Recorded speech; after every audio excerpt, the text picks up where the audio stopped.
Hello student, कैसे हैं आप सब। उम्मीद करता हूं आप सब अच्छे होंगे, मस्त होंगे, बेहतर होंगे, आपकी पढ़ाई बेहतर चल रही होगी। क्लास 11 फिजिक्स में बच्चों आज एक महत्वपूर्ण टॉपिक पर चर्चा करेंगे।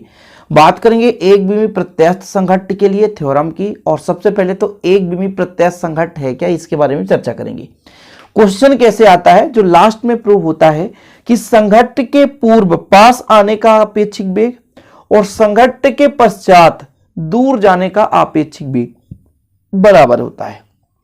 क्वेश्चन आएगा, सिद्ध कीजिए कि एक विमीय प्रत्यास्थ संघट्ट में संघट्ट के पूर्व पास आने का अपेक्षिक वेग संघट्ट के पश्चात दूर जाने के आपेक्षिक वेग के बराबर होता है। यह क्वेश्चन पूछा जाता है सिद्ध करने के लिए। तो चलिए शुरू करते हैं, मजा आएगा, बिल्कुल चिंता ना करें, बहुत ही सिंपल वे से मैं आपको समझाऊंगा। देखिए, एक विमीय प्रत्यास्थ संघट्ट है क्या कि जब एक सरल रेखा में गतिमान दो पिंड में प्रत्यास्थ संघट्ट होता, आपस में टकराते हैं, तो उसे हम क्या बोलते हैं, एक विमीय प्रत्यास्थ संघट्ट। अब ये एक विमीय प्रत्यास्थ संघट्ट में जो प्रत्यास्थ संघट्ट है ये क्या है। प्रत्यास्थ संघट्ट वे संघट्ट होते हैं जिनमें रेखीय संवेग के साथ साथ गतिज ऊर्जा संरक्षित रहती है। मतलब रेखीय संवेग भी संरक्षित है और गतिज ऊर्जा भी संरक्षित है। यहां पर एक शब्द आया गतिज ऊर्जा। किसी वस्तु में गति के कारण जो निहित ऊर्जा होती है उसे गतिज ऊर्जा कहते हैं। और जो वेग होता है उसके आधार पर गतिज ऊर्जा, जैसे कि वेग भी है तो 1/2 mv² द्रव्यमान के आधार पर, या कि बच्चों 1/2 mu², जो भी वेग होगा उस पर डिपेंड करेगा। तो गतिज ऊर्जा हो गई, ठीक है। अब इसके बाद संघट्ट की बात आती है। संघट्ट है क्या, संघट्ट का मतलब है दो पिंडों का टकराना, दो वस्तुओं को टकराना, है ना। कोई भी पदार्थ है उनको आपस में टकराना संघट्ट कहलाता है। यानी दो पिंडों के बीच जो भौतिक संपर्क होता है ना, अल्प समय के लिए पारस्परिक अंतर क्रिया होती है, तो यह जो क्रिया विधि है वो संघट्ट कहलाती है। यानी दो पिंडों के बीच अल्प समय के लिए पारस्परिक अंतर क्रिया होना ही संघट्ट कहलाता है। बच्चों सिंपल है, समझ में आया। तो अब बात करते हैं एक विमीय प्रत्यास्थ संघट्ट। इसमें क्या क्या संरक्षित रहेगी, रेखीय संवेग भी संरक्षित रहेगा और गतिज ऊर्जा भी संरक्षित रहेगी। ये आपको डायग्राम दिख रहा है। डायग्राम आपको दो पिंड हैं, इस संघट्ट के पूर्व की बात हो रही है, फिर ये जब आपस में टकरा जाते हैं तो संघट्ट के बाद। तो चलिए मैं अपने भाषा में इसको आपको समझाना चाहता हूं बच्चों। तो मैं फिर से पिंड बनाता हूं। एक पिंड A हो गया, ठीक है, दूसरा पिंड B हो गया, ठीक। अब देखो, प्रारंभ में इनका जो वेग है, प्रारंभिक वेग होगा कुछ ना कुछ, तो इसका वेग u1 ले लेते हैं, इसका वेग बच्चों u2। प्रारंभ में वेग की बात करता हूं। यदि मैं द्रव्यमान की बात करूं तो इसका द्रव्यमान m1 है, इसका द्रव्यमान m2 है। द्रव्यमान भी भिन्न भिन्न होगा ना, तो द्रव्यमान मैंने ले लिया m1 और m2 ले लिया, ठीक है, चीजें क्लियर। अब बात आ गई बच्चों यहां पर कि भाई हमें वेग भी पता है और द्रव्यमान भी पता है, तब इसका संवेग कितना होगा, p बराबर, यानी 1 के लिए, a के लिए बात कर रहा हूं, तो इसका संवेग हो जाएगा द्रव्यमान गुणे वेग, इसका संवेग हो जाएगा द्रव्यमान गुणे वेग। कोई दिक्कत तो नहीं है। m2 u2 हो जाएगा। संवेग का मतलब होता है द्रव्यमान गुणे वेग।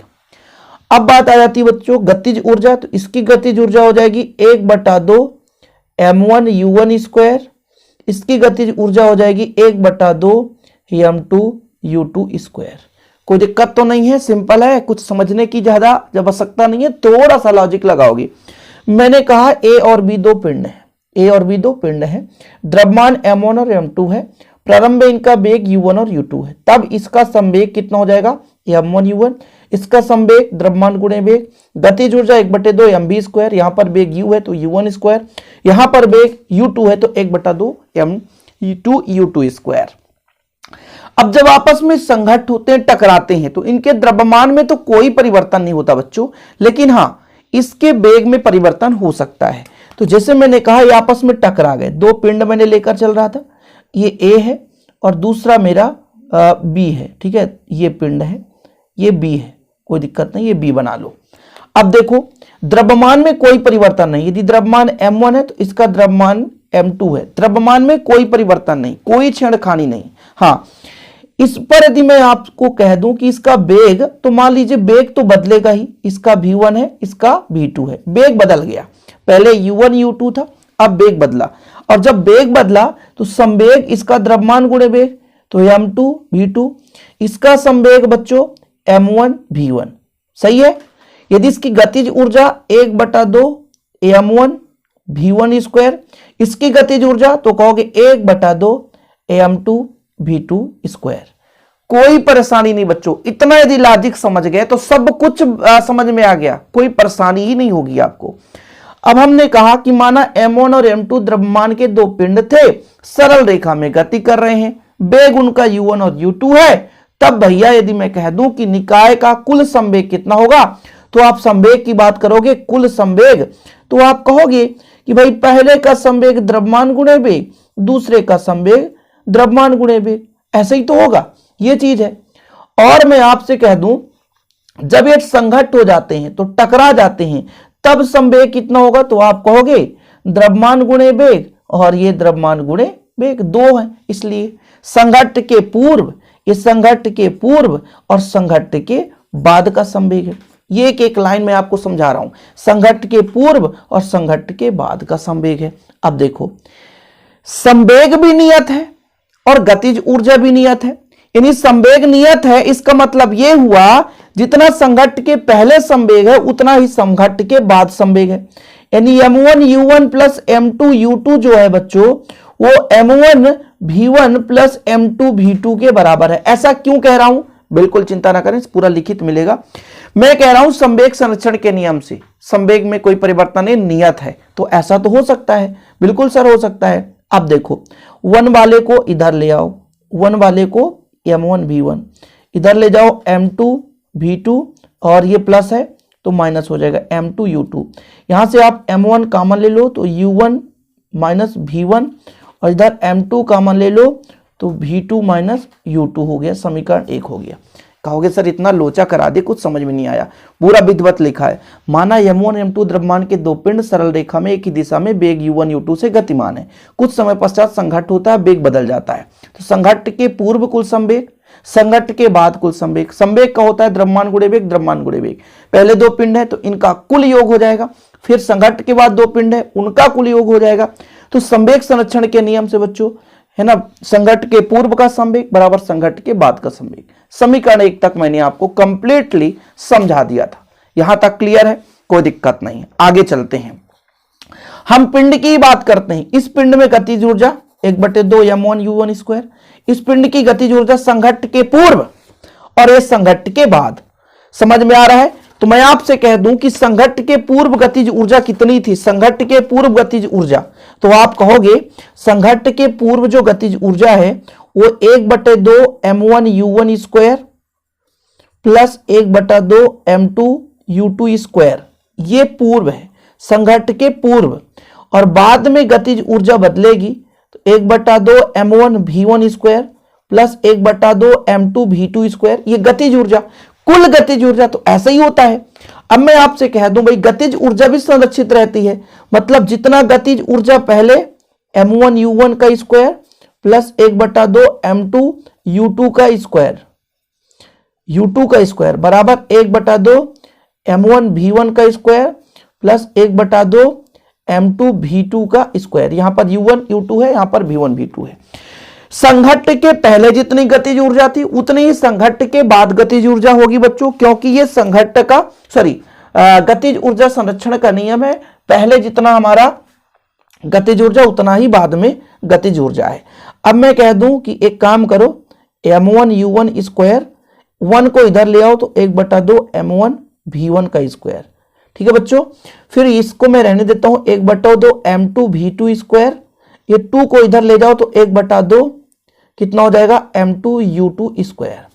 1/2 तो हर जगह है, सीधा मार दो गोली, तो यहां m1 कॉमन आ जाएगा, u1 स्क्वायर v1 स्क्वायर, 1/2 सब में है, खत्म कर दो, तो यहां पर बचेगा m2 बाहर, तो v2 का स्क्वायर और u2 का स्क्वायर। इसको आप समीकरण 2 दे दो, बिल्कुल चिंतित ना हो। समीकरण 1 आपने यहां पर देख लिया था बच्चा, ठीक है। इसके बाद संघट्ट के पूर्व कुल गतिज ऊर्जा, गतिज ऊर्जा का सूत्र होता है 1/2 mv स्क्वायर, लेकिन यहां पर भी नहीं है, प्रारंभिक वेग u1 है, दूसरे पिंड की वेग u2 है, इसलिए फिर संघट्ट के बाद वेग बदलता है, इसलिए 1/2 m1v1 square plus 1/2 m2v2 square. चूंकि कहा गया भाई प्रत्यास्थ संघट्ट है, गतिज ऊर्जा संरक्षित रहेगी, तो संघट्ट के पूर्व की गतिज ऊर्जा बराबर संघट्ट के बाद की गतिज ऊर्जा 1/2 सम्मेय है बच्चों, गायब कर दो, m1 कॉमन ले लो, u1 v1 स्क्वायर में है, यहां पर थोड़ा सा m2 हो जाएगा, ये v2 हो जाएगा, तो m2 कॉमन ले लो तो v2 u2 स्क्वायर, ये मेरा ठीक है, बाकी सब सही है ना। यहां पर हाँ गड़बड़ हो गया भाई, बिल्कुल सही था ना, गलत मैंने कर दिया, कोई दिक्कत नहीं है। ये प्लस का इधर आएगा माइनस हो जाएगा, ये प्लस का इधर जाएगा तो माइनस हो जाएगा, कुछ इस प्रकार से, ठीक है। तो 2 को एक साइड कर दो और 1 को आप एक साइड कर दो।